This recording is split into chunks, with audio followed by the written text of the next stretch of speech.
Boys and girls, Tyler Mahoney here, down here with my buddy Brock Reinkemeyer, who, gosh, just narrowly missed winning, almost repeating, basically, on his Lake of the Ozarks MLF Toyota Series win. Finished in third place, just a pound and a half out of first. Brock's a hammer here on Truman Lake. You guys have seen fishing reports that we've done with him here in the past, and we're going to do a quick little bass fishing report. And for all the premium members, this will be exclusively available at TrumanLakeFishingIntel.com. But Brock, before we get into that, tell me a little bit, just this year, some of the stuff that you've done, because it's pretty dang impressive. Shoot. I've just been grinding on Truman for the most part. Yeah, yes. Lake of the Ozarks and Truman. Truman's been a stingy one this year. Yeah. But there are bass in the lake. Yeah. And they are catchable. Yeah, that's right. That's right. So Brock's been a little modest, but he won the MLF Toyota Series at Lake of the Ozarks, and he's been fishing tournaments for how long? I would say, since I was probably 17. Yep. And I'm 30 now. Yep. Yep. Getting old. You guys have seen this if you're a premium member, if you've watched the guide dinners, we've talked about this too, just some of the funny things that Brock has won. He and I are kind of both from the same little area of Lee Summit and just that general area, but there's these Lake Jacomo fishing tournaments that you won how many weeks in a row? 5 or 6 weeks in a row here a few years back. It's just a little club. Getting on a heater. Yeah, it was really, really cool to see and watch because those guys get pretty competitive on that little 900-acre lake, and Brock and his buddy were lighting them up. But moral of the story is Brock is a wealth of information on bass fishing in general, but especially on Truman Lake. So we're going to dive in. I'm going to hop out and get behind the camera and just kind of let him talk about his week of the Toyota Series, starting from practice all the way through the third day, Championship Saturday. And I'll be prompting him with questions, and he's going to go through and take us through some of the baits that produced the fish for him, that he weighed in, and just how fishing was in general. So whether you're a tournament angler or just a fun fisherman that are looking to go catch some bass, he's going to have some great information about how the lake's fishing and what you should be doing here in the coming weeks as we start to see, hopefully soon, a fall cool down. So I'm going to hop out and we're going to start asking him some questions. So Brock, take us through just kind of your process. As you Toyota Series is a big deal. Walk me through your process. How do you prepare? Are you reading stuff online? Obviously, you're out practicing. Tell me a little bit about your preparation process. Preparation was, I tried to take history out of the equation this week. I tried to find all new stuff because, as everybody knows, history doesn't always work. We always get stuck in the routine of history, and that's not always the way to win tournaments. So I tried to take history out of it, and I tried to go look for as much new stuff as I could, whether it's, I would be just looking on a mud flat for a whole day trying to find that one little piece of cover or that one little rock or whatever it may be that helps me get an extra bite throughout the tournament that nobody's found. Yep. So I did a lot of new, and in the process, honestly, I found a bunch of crappie doing that this week. And so it definitely helped me all around to find new different species of fish while I'm trying to catch bass. But it was a grind in practice. I think I probably fished for like 4 days before the tournament, and it was very slow. I went way up the rivers, tried a bunch of new stuff that I've never done before, and it just wasn't happening. And I would stumble across a few like offshore deals throughout the week, just enough to give me confidence to maybe they were schooled up there. And that just happened to be the case. On day one, I pulled up to my first spot, and it was just a rocky flat. And I kind of had them pinpointed in practice. I caught 2 and left, and I had them pinpointed on one little section. And I threw over there for like 40 minutes, and I caught 4 of them in 40 minutes. And I just kept hammering it, that same little spot, that same little rock patch. And bailed me out on day 1. And then day 2 came around. I didn't even start there because I found another spot that had them in the morning time. And I pulled up there, and there was a bunch of shad, and it was on top of a flat, kind of a point. And the shad were all there in the morning, and it made it a lot easier to catch them whenever the shad were grouped up. And then after 9 o'clock, those shad, they moved out, and they dropped off the ledge of all that stuff, and it made it extremely hard to get bit there after that. And that was my day 2. And then after that, I would grind on like old laydowns and rock patches and brush. A lot of guys, the winter caught them all out of brush, and I think I caught like 5 bass this week out of brush that actually helped me. Other than that, I think it was getting so much pressure that I couldn't get them to bite out of it. So I'm glad I had that rock and those laydowns that not everybody was fishing. I think that helped me do well in this tournament. Stuff that was overlooked by other competitors helped me out. So you were looking for stuff. Now, you talked about rivers. Wasn't really going on. So you're more main lake type of stuff this go around this past week. Now, because we talk about this on Truman Lake Fishing Intel, with what do we mean by main lake? And we say lower lake, main lake kind of interchangeably. I mean, that's kind of, what's your definition of it? Our definition is kind of the confluence where all the arms come together. There's that 10-mile stretch of that whole area. I mean, to you, that's main lake, right? Yeah, I would say like 5 miles up every arm, no farther kind of deal. That's kind of main lake, lower end in my book. Because if you just saying lower end on Truman, that could just mean there by the dam, because all of them branch off really quick from there. But I like to think 5-10 miles up an arm, that's kind of main lake. Yep. So basically, the bite you found, and ultimately the winner as well, was main lake or even lower lake, within not too far from the dam. You were looking for flats with isolated cover that it'd be like a laydown, laydown off by itself. Yeah. Were these laydowns where you found fish? I mean, was it just literally in the middle of the flat, or was the ledge nearby, or what was going on around it? It was a little bit of both. Okay. I mean, it could be just isolated on a flat, way up on a flat, or it could be the drop. It really didn't matter. It was just being persistent and doing all that isolated stuff just to catch 5. I mean, we're talking this was a grinder. We're looking for 5 bites a day. And, I mean, you can fish a spot forever. Like, let's say that drop, like you're saying, if there's a laydown or something on a drop, you can fish it all you want, but if they ain't there, then you still got to roam around and try to find where did they go. If they're not there on that drop, where did they go? So they could have pulled up on the bank, as I think some guys caught them midday flurry just running the bank, and the shad pulled up there and they caught them real quick off of it, which that's typical Truman. I mean, I didn't think I'd be fishing more than 8 foot in this derby, but this late summer with all this hot weather we've had, I feel like it pushed them back out into that deeper water that I usually never even fish, honestly. Yeah.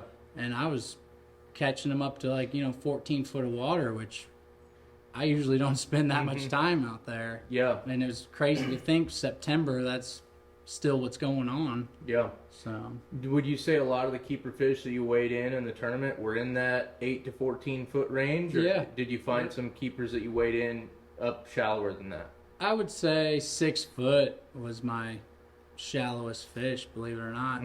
And just a month before that, I thought it was going to be on stumps and trees shallow, 1 to 6 foot is what I thought was going to win the derby.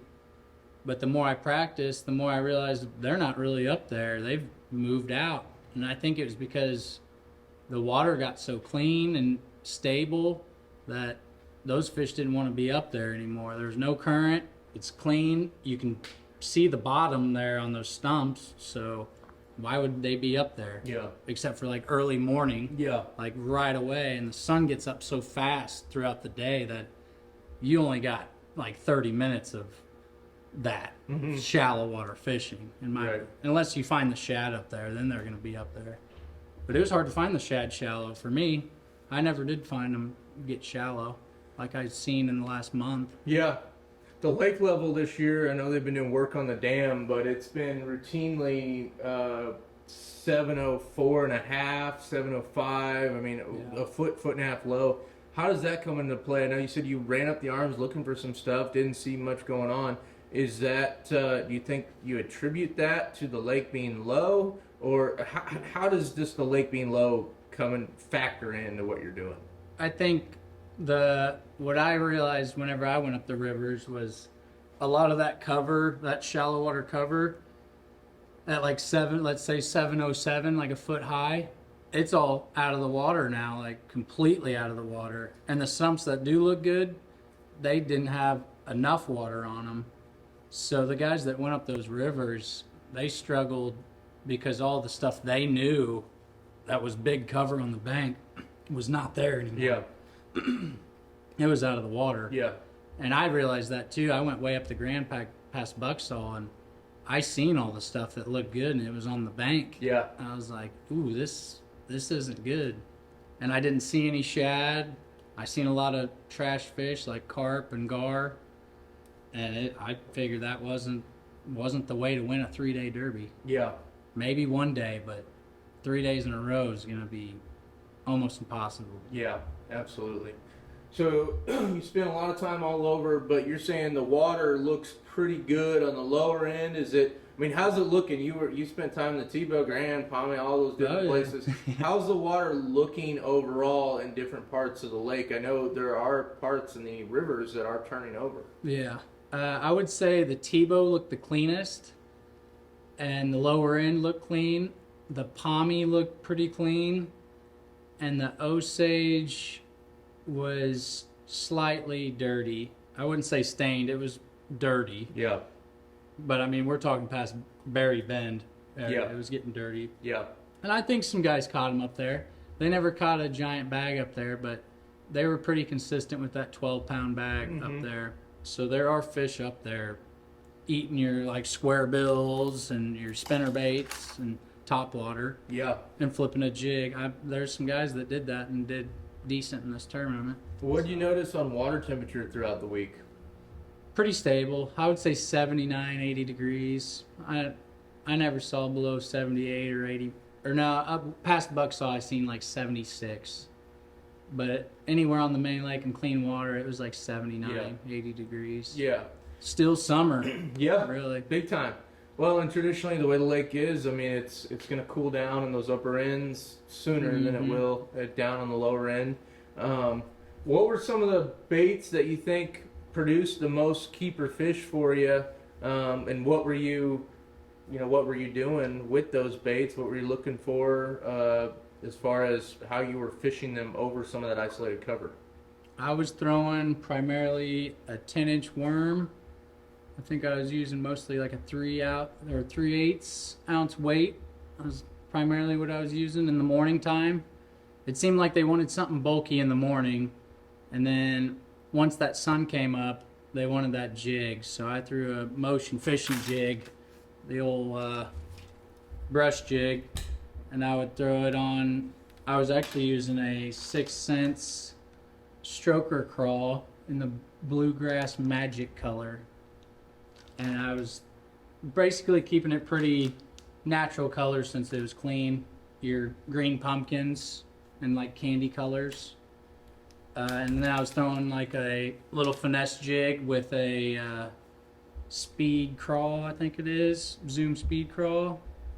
Just trying to, whenever it got super tough, I would throw something smaller at them, thinking I could get an extra bite. Because we're talking like bites are hard to come by. Like 15-incher meant the world to me this week. So I did anything I could downsize or get them to bite and slow down and pick it apart. Are you a proponent of dipping the trailer in chartreuse? So Dave McCormick talks about doing that all the time. Yeah, I do. Yeah. I didn't do it much this week because I kind of just stuck on like the, I don't even know what you call it, Okeechobee crawl colors. Yep. Like your blue hues with the green pumpkin was what I was dead set on. all week. I didn't ever really change from it. I had confidence in it, so I never stopped throwing it. Yeah. So the big worm came into play in kind of a red shad plum, a reddish color with some flake in it. I think they all would have worked. I think watermelon red flake, your plum colors, your red shad would have worked. Yep. I think my co-angler caught one on like a June bug, kind of candied colored, like purple. He caught 2 doing that. The whopper plopper came into effect, or chopo. I know a lot of guys caught some from the back of the boat with that and the front of the boat. I think a couple guys in the top 10 were throwing that quite a bit. Yeah. So there's definitely a topwater bite, and if they hit it, I mean, it sounds like you jumped in the lake if they hit it. It was crazy.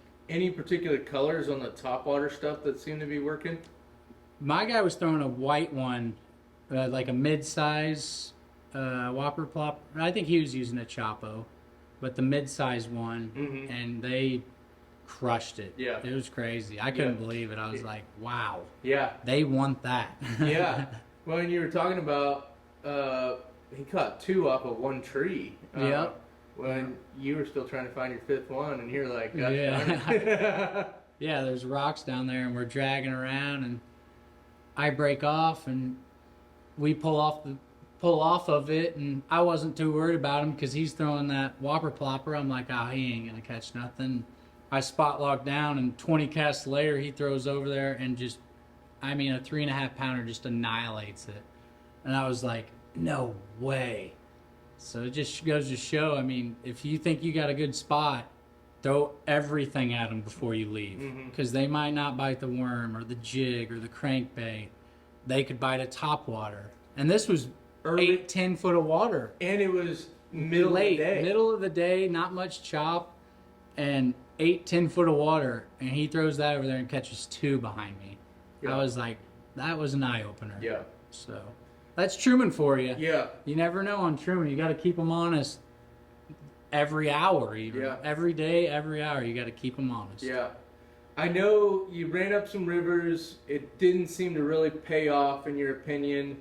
Did you hit any did you get in any pockets or creeks on the lower end that it seemed like maybe they were starting to move into the creeks a little bit at all? Not a few.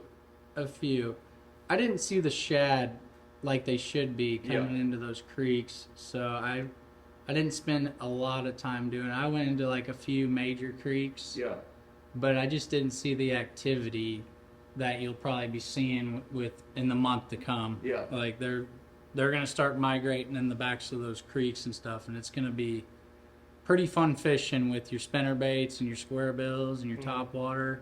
The backs of those creeks are gonna be getting good.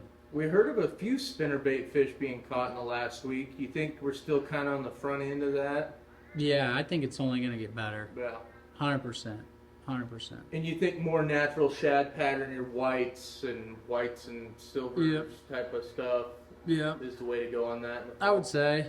I got this one tied on, and it's kind of it's not chartreuse, it's more like a yellowish, like not popping, but it's still kind of shad related. It's not all your bright colors. Right. I mean, the water's still pretty clean, so you can get away with all your shad patterns. So after a week straight of fishing on Truman Lake, on our fishing reports that we do, we got to characterize it as poor, fair, good, or excellent. I don't know that anybody would call it excellent. You think it's more on the fair side? I would say fair. Yeah. I would say fair. For Truman Lake. Yeah. I would say if you put your head down and grind and use some of these tactics, then you're definitely going to catch some fish. Yeah. It's just not going to be lights out how everybody dreams about, you know.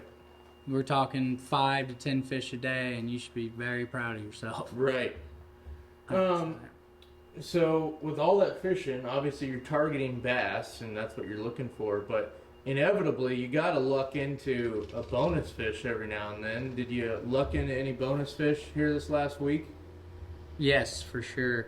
I was reeling in my jig over a laydown. I had a little rock patch with a laydown, like an old hardwood on it, and I would work it past it, and I was reeling in, and I just happened to look at live scope at the time, and one darted out after it and didn't get it, and I was like, maybe I'll try the A-rig. I never threw an A-rig in my life on Truman. Yeah. And I decided to throw it over there, and sure enough, he freaking follows it and grabs it, and it's like a 4-pounder. And that was my lucky fish of the week. Yeah. It really helped me that I would have never caught if I wouldn't have seen it all happen with working the jig out of there like that. Yeah, I mean, Truman's not known as really an A-rig lake, considering how dirty it is, but it sounds like because we had a member running a boat, hauling the MLF camera crew around, and they saw quite a few people throwing an A-rig. I believe it. I mean, with the lake being low and not everything in play, and it being cleaner, then I seen what could happen with it, so I threw it at least a couple of times every time I left something. So yeah. Now you also caught some Walters.